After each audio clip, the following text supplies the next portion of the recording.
चर्चा हो रही है। इस सेशन में भी बहुत महत्वपूर्ण चर्चा होने जा रही है, क्योंकि ये पॉलिटिकल सेशन है और इस सेशन में हम प्रदेश स्तर की भी बात करेंगे, लोकल बॉडी की भी बात करेंगे। तो सबसे पहले सुग्रीव जी, शुरुआत में आपके साथ ही करना चाह रहा हूं। माइक आप उठा लीजिए सभी लोग। चूंकि बीजेपी को सबसे बड़ी पार्टी कहा जाता है और कहते हैं कि बीजेपी पन्ना प्रमुखों तक इस तरह काम करती है कि संगठन में कहीं कमी ना रह जाए, कहीं कमजोरी ना रह जाए। सदस्यता अभियान आप लोग चला रहे हैं, कितना सफल होता हुआ लग रहा है और आने वाले वक्त में बीजेपी का और क्या रोड मैप है, क्योंकि 27 का चुनाव उत्तर प्रदेश के अंदर बेहद दिलचस्प होगा इस बार। सबसे पहले मैं आपके सभी साथियों का आभार और धन्यवाद प्रकट करना चाहूँगा, क्योंकि आपने यहाँ जो आगरा में कॉन्क्लेव कराई, इसके लिए सभी लोग बधाई के पात्र हैं। देखिए, पार्टी की आपने बात की, मैं ये बताना चाहता हूँ कि ईमानदारी के साथ इस देश में पार्टी को संगठनात्मक रूप से अगर कोई फॉलो करता है, पार्टी का जो संविधान होता है उस तरीके से अगर पार्टी कोई है, तो इस देश में केवल और केवल भारतीय जनता पार्टी है, जो संविधान के अनुसार अनुरूप चलती है, जो पार्टी का सिस्टम है उसके अनुरूप चलती है। इसमें पन्ना प्रमुख से लेकर एक आम कार्यकर्ता भारतीय जनता पार्टी का, वो विधायक से लेकर प्रधानमंत्री तक, अगर किसी पार्टी में कोई बन सकता है आम आदमी, तो वो इस देश में केवल और केवल एक पार्टी है, वो भारतीय जनता पार्टी। यहाँ आपने देखा हमारी पार्टी का आज तक ना ही कोई लगातार राष्ट्रीय अध्यक्ष आपने देखा होगा, ना ही प्रदेश अध्यक्ष देखा होगा, ना ही जिलाध्यक्ष देखा होगा। हमारी पार्टी में संविधान है, पार्टी के जो संविधान होते हैं उनके अनुरूप है। बाकी आप कहेंगे पार्टियां नहीं, वो एक रजिस्टर्ड फर्म है, वो केवल लोगों को गुमराह और बेवकूफ़ बनाने के लिए किया जाता है कि ये चुनाव होगी, ये फला, वो तो एक जारी करते हैं। जैसे आप अपनी कंपनी में किसी को एम्प्लॉय को नौकरी पर रखिए, किसी को मत रखिए। ये भारतीय जनता पार्टी है, इसमें आप सब लोग जानते हैं, कोई भी इसका मालिक नहीं है। एक आम कार्यकर्ता, प्रत्येक भारतीय जनता पार्टी कार्यकर्ता इसका मालिक। अभी हमारा पार्टी का जो अभियान चल रहा है, विशेष रूप से सदस्यता अभियान चल रहा है, जो आपने देखा हमारे उत्तर प्रदेश में भी लगभग 2.5 करोड़ से ज़्यादा लोग अभी तक भारतीय जनता पार्टी की सदस्यता ले चुके हैं। आप इस संख्या को जरा देखिए, और पूरे देश में जिस तरीके से अभियान चल रहा है, लोग इससे जुड़ रहे हैं। लोग आप देख रहे होंगे, हम सदस्य और बने, इसके लिए भारतीय जनता पार्टी सदस्यता अभियान चल रही है। लेकिन इसका एक दूसरा कारण भी आप समझ जाइए, प्रत्येक 6 वर्ष के बाद हमारी पार्टी स्वतः सदस्यता शून्य कर देती है, 0 कर देती है। 6 साल के बाद दोबारा से आप राष्ट्रीय अध्यक्ष हैं, आप प्रधानमंत्री हैं, आप मुख्यमंत्री हैं, आप दोबारा से सदस्य बनेंगे, प्राथमिक सदस्य बनेंगे, उसके बाद आप सक्रिय सदस्य बनेंगे। तो 6 साल के बाद हमारा 2018 में हुआ था, उसके बाद पुनः जब शुरू हुआ है, तो 6 साल बाद हमारी पार्टी का है कि 6 साल बाद सदस्यता अभियान पुनः चलता है। तो अब क्या है, हमारी पार्टी का बूथ से लेकर अभी चुनाव शुरू हो जाएंगे। पहले हमारा बूथ अध्यक्ष बनेगा, हमारा मंडल का चुनाव होगा। अभी मंडल में सक्रिय सदस्य के अनुरूप जो सिस्टम है पार्टी का, पूरा A to Z फॉलो होगा, आप बारीकी से उसको देखिएगा। अभी हमारा मंडल अध्यक्ष बनेंगे, मंडल के बाद हमारे जिले के चुनाव होंगे, जिले के बाद प्रदेश के होंगे, प्रदेश के बाद राष्ट्र का चुनाव होगा। चुनाव की प्रक्रिया विधिवत तरीके से होती है और पार्टी ने चुनाव के अधिकारी पूरे देश से लेकर प्रदेशों में सब जगह चुनाव के अधिकारियों की भी सूचना जारी कर दी है। तो ईमानदारी के साथ अगर इस देश में कोई पार्टी है जो संविधान के अनुरूप चलती है, उसका नाम केवल और केवल भारतीय जनता पार्टी है।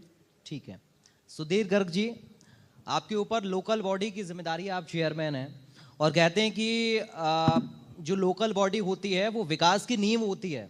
अगर वहां पर विकास अच्छा हो रहा है तो आगे जिला स्तर पर विकास अच्छा होगा, हर जिला बेहतर होगा तो प्रदेश भी बेहतर होगा। तो किस तरह आप अपनी जिम्मेदारी को निभा रहे हैं? आने वाले वक्त में किस तरीके का रोड मैप आपकी तरफ से तैयार किया जा रहा है इलाके की जनता के लिए, या फिर जनता को आपसे मिलने में कोई तकलीफ ना हो, इसके लिए आपने क्या व्यवस्था सुगम बनाई है? सबसे पहले तो मैं इंडियन न्यूज में यहाँ कॉन्क्लेव में मुझे जो अवसर मिला उसके लिए बहुत बहुत आपका आभार व्यक्त करता हूँ। और चूँकि देश की लगभग 40% आबादी शहर और नगरों में रहती है। तो हमारे देश के यशस्वी प्रधानमंत्री माननीय नरेंद्र मोदी जी जब 2014 में पहली बार प्रधानमंत्री बने तो उन्होंने स्मार्ट सिटी के नाम से शहरों के लिए योजना लॉन्च की और उसका असर ये दिख रहा है कि शहरों में बहुत बड़ा विकास हो रहा है। स्मार्ट सिटी से जगह जगह पेयजल की व्यवस्था, सीवेज की व्यवस्था और भी विभिन्न योजनाएं सरकार की नगर विकास की चल रही हैं। ऐसे ही चूँकि हम आगरा ज़िले में खेरागढ़ नगर पंचायत है, वहाँ से मैं निर्वाचित हुआ हूँ और पूरे उत्तर प्रदेश में नगर पंचायतों में तीसरे नंबर पे मैं चुनाव जीता था। वहाँ की जनता ने मुझ पर बहुत बड़ा भरोसा जताया और पिछले लगभग 1.5 वर्ष से उनके भरोसे को पूर्ण रूप से उनके भरोसे पे खरा उतरने का हम लोग प्रयास कर रहे हैं।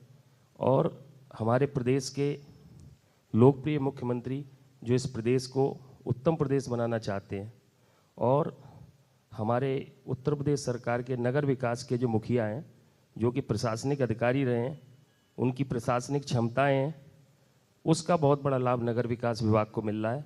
और मैं पिछले 1.5 वर्ष से विभिन्न योजनाओं पे खेरागढ़ नगर पंचायत में काम कर रहा हूँ, जिसमें कि सरकार द्वारा कान्हा पशु आश्रय स्थल, इसमें जितना गौवंश है, जो आवारा गौवंश है, जो सड़कों पे घूमता था छुट्टा मवेशी, उससे बहुत बड़ी निजात मिली है और उनको एक आश्रय मिला है।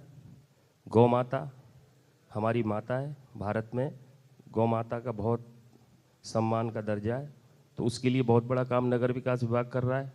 उसके अलावा सरकार की एक वंदन योजना है, जिसमें हमारी जितनी भी धार्मिक, पौराणिक, पर्यटन से संबंधित जितनी भी हमारे पुराने मंदिर हैं, इस तरीके के स्थल हैं, उनके विकास का काम चल रहा है। वहाँ आने वाले श्रद्धालुओं के लिए, उनकी सुख सुविधाओं के लिए पेयजल की व्यवस्था, रहने की व्यवस्था, उन सब पे हम लोग काम कर रहे हैं। और अभी मुख्यमंत्री जी ने और हमारे नगर विकास मंत्री जी मुख्यमंत्री वैश्विक नगरोदय योजना के नाम से एक स्कीम लॉन्च की है। उसमें आपको बड़ा आश्चर्य होगा सुनकर कि सरकार नगरों को बिल्कुल कस्बों को शहरों की तरह देखना चाहती है।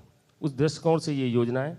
जगह जगह फूड स्ट्रीट हैं, ओपन जिम हैं, चिल्ड्रन पार्क हैं, इस तरीके की बहुत सारी योजनाएं उसमें शामिल हैं। तो मेरा आगरा ज़िले में नगर पंचायत खेरागढ़ का भी चयन हुआ है और वो भी काम बहुत जल्दी शुरू होगा। पेयजल की व्यवस्था है, हम लोग पानी का वाटर लेवल थोड़ा सा यहाँ आगरा ज़िले में डाउन भी है, डार्क एरिया है, तो उसके लिए भी सरकार द्वारा गंगा जल प्रोजेक्ट आ रहा है। तो चूँकि वो अमृत 2 योजना जो सरकार की योजना है पेयजल के लिए, उसमें हमें गंगा जल भी मिलने जा रहा है।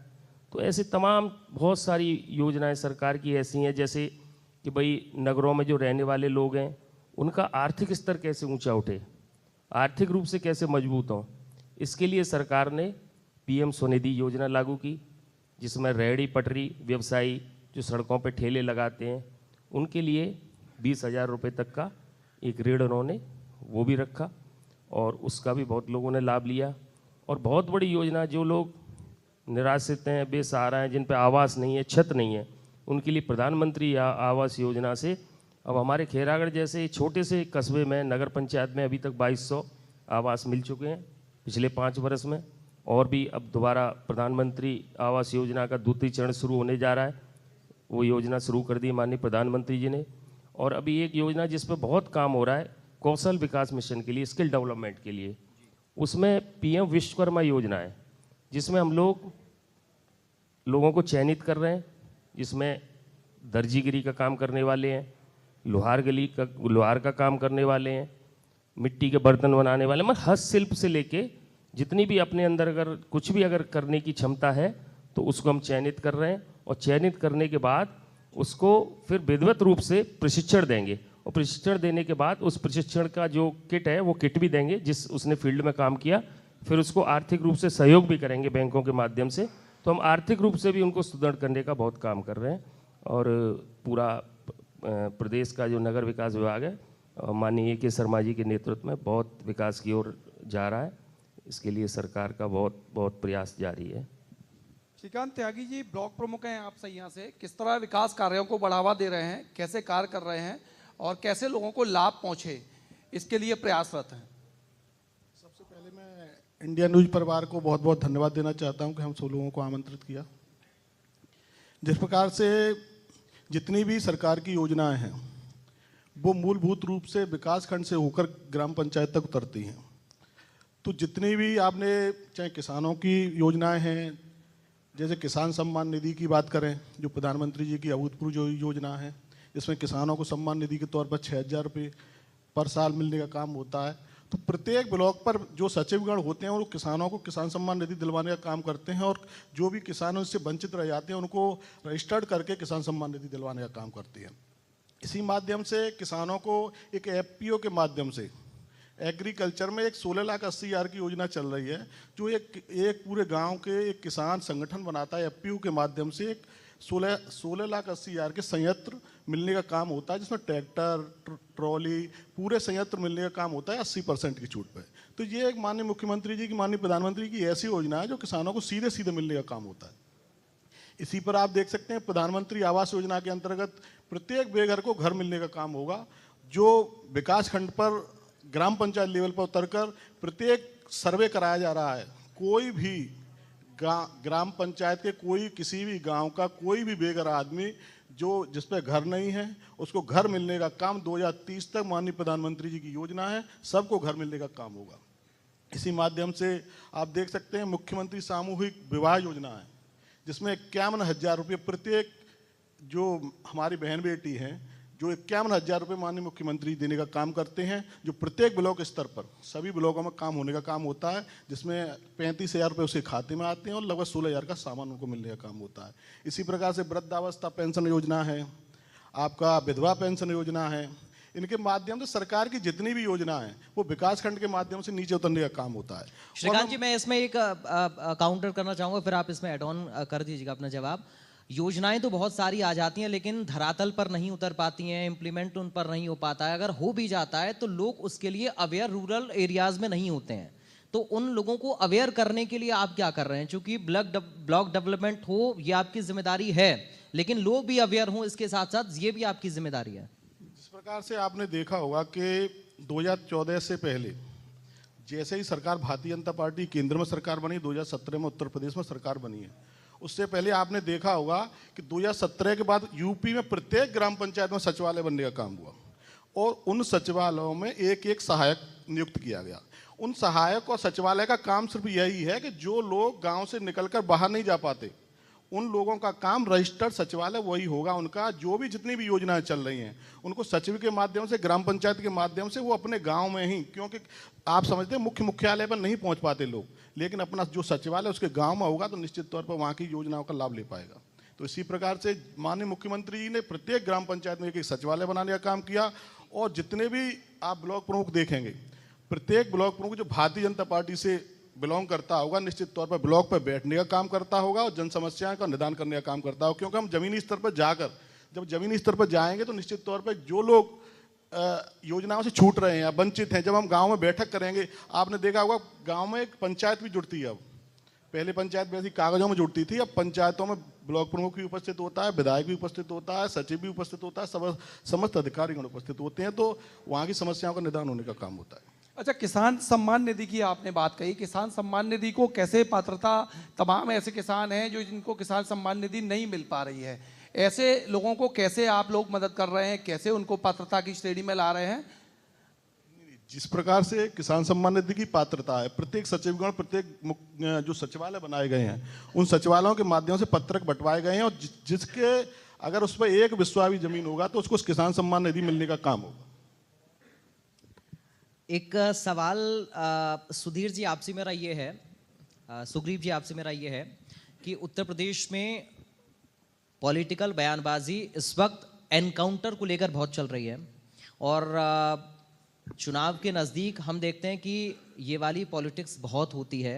इस पर जातियां भी फिर बीच में आ जाती हैं और सेलेक्टिव कार्रवाई का आरोप भी लगता है। उधर आप लोग भी आरोप विपक्ष के ऊपर लगाते हैं कि ये अपराधी की जाति देखते हैं, अपराधी नहीं देखते हैं। इस तरीके की पॉलिटिक्स से जनता बहुत ज़्यादा परेशान हो चुकी है। जनता को कैसे आप इस पॉलिटिक्स से छुटकारा दिलवा पा सकते हैं और इसके साथ ही जो एक कहें सकारात्मक राजनीति, क्योंकि अपराधी अगर कोई है और उसकी जाति पर भी चर्चा हो रही है तो इससे दुर्भाग्य की बात कोई नहीं हो सकती है। देखिए साहब, उत्तर प्रदेश में जिस दिन से भारतीय जनता पार्टी की सरकार आई है, बदमाश और माफिया अपने आप या तो उत्तर प्रदेश से किनारा कर गए हैं या वो अपनी जमानतें कटवा के जेलों में चले गए हैं। उसके बाद जिसने भी या जिन लोगों ने भी दुस्साहस किया है उसका परिणाम आपके सामने है। लेकिन जो माफियाओं के, जो इन अपराधियों के आका थे, जो इनको शरण देते थे, असली तकलीफ उनको हो रही है, क्योंकि क्राइम के असली मुखिया तो वो हैं। ईमानदारी के साथ चोट तो उन पर होनी चाहिए, क्योंकि जिनके संरक्षण में जो अपराधी पनपे और जिन्होंने बड़े बड़े अपराध कराए, लोगों की ज़मीनें गिरवाई, लोगों के घर गिरवा दिए, लोगों की हत्याएं करवा दी, आज उन लोगों को बड़ा दर्द होता है। आज वही लोग परेशान हैं, वही लोग चिल्लाते हैं। ये तो वो भारतीय जनता पार्टी की सरकार है कि जो सदन से लेकर जमीन चले सदन तक बात करती है और जो कहती है माफिया कितना भी बड़ा हो, कितना भी ऊंची पहुंच वाला हो, अगर वो क्राइम करेगा तो वो मिट्टी में मिला दिया जाएगा। ये उत्तर प्रदेश में भारतीय जनता पार्टी की सरकार है। कोई भी बड़े से बड़ा अपराधी, बड़े से बड़ा माफिया पहुंच वाला इस उत्तर प्रदेश में क्राइम नहीं कर सकता। और जब तक भारतीय जनता पार्टी की सरकार है कोई सोचे भी ना। हाँ, लेकिन बौखलाए वो लोग हैं जो लोग दिन रात सुबह शाम एक ही सपना देखते हैं कि अब हमको सत्ता कैसे मिले। सत्ता की तड़प और सत्ता का लालच उन लोगों को पागल किए हुए है। सब लोग जानते हैं कि किस तरीके से इस उत्तर प्रदेश में क्राइम कंट्रोल हुआ और क्राइम के ऊपर जो काम हुआ वो अभूतपूर्व है। ईमानदारी के साथ बिना माइक के और ऑन ऑफ उनसे बात की जाए तो वो भी यही कहेंगे कि कभी कल्पना नहीं की जा सकती थी कि उत्तर प्रदेश में जिस तरीके से सुशासन आया है, जो व्यवस्थाएं हुई, हम लोग जाते हैं दूसरे प्रदेशों में जाते हैं, लोग हमारे मुख्यमंत्री के बारे में जब चर्चा करते हैं हमारा सीना गर्व से चौड़ा हो जाता है। अखिलेश यादव ये कहते हैं, प्लीज मैं, ये चैनल का कार्यक्रम है भाई, प्लीज इसमें प्लीज। मैं ये सवाल पूछ रहा था। अखिलेश यादव ये कहते हैं कि लोकसभा चुनाव के नतीजे खासतौर पर उत्तर प्रदेश में ये बता रहे हैं कि बीजेपी से जनता त्रस्त हो गई है। अब 2027 में कुछ खेला होगा, कमाल होगा, ये अखिलेश यादव को उम्मीद है और राहुल गांधी भी उनके साथ रहेंगे। उन दोनों के अलायंस को लेकर एक रिएक्शन आपसे चाह रहा हूं, और जो सीटें घटी हैं लोकसभा में उनका असर 27 पर क्या पड़ेगा, इस पर एक रिएक्शन। देखिए, कुछ लोग 2022 में भी मुख्यमंत्री बन गए थे सपने में, जिन्होंने मंचों पे कहना शुरू कर दिया था, जिनके लोग अधिकारियों को धमकाने लगे थे कि हमने भैया से कह दिया है कि अब ये डीएम यहीं रहे, ये एसपी यहीं रहे, इससे पहले हिसाब किताब हो जाएगा, उसके बाद इनका ट्रांसफर होगा। तो वहां ये सरकार बनी है, वहां तो ट्रांसफर की लिस्टें बनती हैं। देखिए, ये भारतीय जनता पार्टी की सरकार इन सब चीजों में विश्वास नहीं करती है। अभी आप सब लोगों ने देखा है, सबसे लेटेस्ट चुनाव जो हरियाणा और जम्मू में होकर आए हैं, हमारी पार्टी ने हरियाणा में अभी तक के इतिहास में सबसे ज्यादा सीटें जीती हैं। जब सब लोग कह रहे थे, आप भाई लोग भी कह रहे थे कि वहां हमारी पार्टी का सुपड़ा साफ हो गया है, तो आप लोगों ने भी चैनल के माध्यम से जो दिखाया था, लेकिन जनता ने हमारा साथ दिया, हमारी नीतियों का साथ दिया। उस नतीजे पर भी उनका सवाल है, वो कह रहे हैं कि हम कोर्ट भी जा सकते हैं। देखिए, उनका सवाल तो आप पर भी था, उनका सवाल हमेशा इस चुनाव आयोग पर भी होता है, उनका चुनाव ईवीएम पर होता है, उनका चुनाव मीडिया पर भी होता है। तो वो तो कुछ भी सवाल कर सकते हैं। वो लोग बहुत महत्वपूर्ण और आधारहीन बात करते हैं। जनता उन लोगों को समझ चुकी है। मैं पूरी ईमानदारी के साथ बिना किसी लाग लगाट के कह सकता हूं कि जनता केवल और केवल भारतीय जनता पार्टी के साथ है। 27 में भी भारतीय जनता पार्टी की सरकार यहां पूर्ण बहुमत के साथ बनेगी। जिस तरह हरियाणा में अभी तक की सबसे ज्यादा अधिक सीटें हमारी आई हैं, इतने हो अल्लाह के बाद आई हैं कि लोग वहां मुख्यमंत्री के लिए गाड़ियां जा रही थी, कुछ लोग बुक्की लेके जा रहे थे, कहां से कैसे बैठ के जाएंगे, प्रचार कौन होगा, फूल कौन बरसाएगा, बिल्डिंगों पर लोग लगा दिए गए थे कि यहां से फूल बरसाएगा, ये नारे लगाए, उसके बाद वो बुक्की वापस होती। तो ये लोग कुछ नहीं करते हैं, ये लोग देखते हैं कि हम तो बन गए मुख्यमंत्री, अब तू फला मुख्यमंत्री बन जाना, ये तू लूट कर लेना, तुझको हम मिनिस्टर बनाएंगे। तो ये विभाग बांटते हैं, अधिकारियों को जिले बांटते हैं, अधिकारियों को उनके डिपार्टमेंट बांटते हैं। अच्छा सुग्रीव जी, महंगाई और बेरोजगारी को लेकर विपक्ष हमेशा हमलावर रहता है। कहते हैं कि भाई महंगाई जो है, सब्जियों की बात कर लें या किसी भी, महंगाई दिनों दिन बढ़ रही है, बेरोजगारी दिनों दिन बढ़ रही है, इस पर क्या कहेंगे? देखिए, आपने सही कहा, ये लोग सवाल करते हैं, लेकिन हम चाहते हैं, मैं आपके चैनल के माध्यम से कहना चाहता हूं और मैं कह रहा हूं, जब तक किसान की चीज महंगी नहीं बिकेगी, किसान इस देश का खुशहाल नहीं होगा। इस देश की अर्थव्यवस्था अगर किसी के ऊपर डिपेंड है, ये भारत कृषि प्रधान देश है। यहां पर किसान, मैं तो चाहता हूं कि हमारे गेहूं की फसल का भी मूल्य बढ़े, बाजरे की फसल का भी बढ़े, मक्के का भी बढ़े, धान का भी बढ़े, सरसों का भी बढ़े और सब्जियों के रेट भी बढ़े, जिससे लोगों को, किसानों को मिले। क्योंकि एक चीज पर नहीं, इतना नहीं, लेकिन जब तक किसान की चीज सही रेट में, सही मूल्य में नहीं बिकेगी, तब तक ये देश खुशहाल उस उन्नति में नहीं हो सकता है। हम लोग चाहते हैं कि लोगों की, ये किसानों की, कुछ लोगों को दर्द है, किसान खुशहाल नहीं, वो लोगों ने किसानों को लूटा है, गरीबों को लूटा है, क्योंकि उनके यहां बढ़ाना दूसरे तरीके के लोगों को बढ़ाया जाता है। लेकिन ये किसान की कीमत है, अगर इसमें किसान के रेट किसान को ठीक मिल रहे हैं तो इसमें कौन सी बड़ी बात है। अच्छा, कई किसान संगठन कहते हैं कि किसान सम्मान निधि तो महज छलावा है किसानों के साथ। वो आप ईमानदारी से जाकर, ये इस पर मैं कुछ नहीं कहना चाहूंगा, गांवों में चले जाओ, इस पर गांव के लोग, हमारे इस देश का किसान आपको जवाब दे देगा। सुधीर जी, लोकल बॉडी की जिम्मेदारी आपके ऊपर है, ये सवाल मैंने आपसे पहले भी पूछा था। अब चूंकि आपके इलाके की जनता आपको देख रही है इंडिया न्यूज के माध्यम से, आगे का रोड मैप क्या है, बहुत संक्षेप में चाहूंगा। हम लोग हर अपने कार्य को जनता के साथ जोड़ के चलते हैं और उसको जन आंदोलन का रूप देते हैं। इसीलिए आज खेराड़ नगर पंचायत पिछले 1.5 वर्ष में काफ़ी विकास की ओर जा रही है, नया परिवर्तन वहाँ हो रहा है और उसमें वहाँ हमारे क्षेत्र की जनता बहुत सहयोग कर रही है। और आप ये समझो कि सुबह सुबह जब डोर टू डोर कूड़ा कलेक्शन वाली हमारी गाड़ी वहाँ जाती है घरों पे, तो वहाँ माता बहन हमारी मातृशक्ति उस गाड़ी का इंतज़ार करती हैं। किसी कारणवश अगर 5 मिनट भी अगर गाड़ी लेट है तो उनको लगता है, व्याकुलता होती है। तो आप इसी से समझ सकते हो कि उनका सहयोग और उनका जो हमारे ऊपर विश्वास है वो कितना मजबूत है। पिछले समय जब हम चेयरमैन बने थे तो ऐसी व्यवस्था नहीं थी।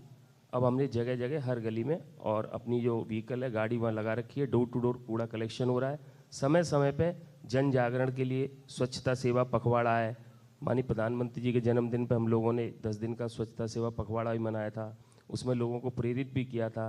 विद्यालय में जाके बच्चों के साथ में निबंध वाली प्रतियोगिताएं वो भी कराई थी। इस तरीके की गतिविधियां सामाजिक व्यवस्था में अपनी समाज को अपने साथ जोड़ने की, अपने प्रति विश्वास पैदा करने की निरंतर हम लोग खेरागढ़ नगर यानी स्वच्छता के मिशन को आप आगे बढ़ा रहे हैं और ये बेहतर भी है।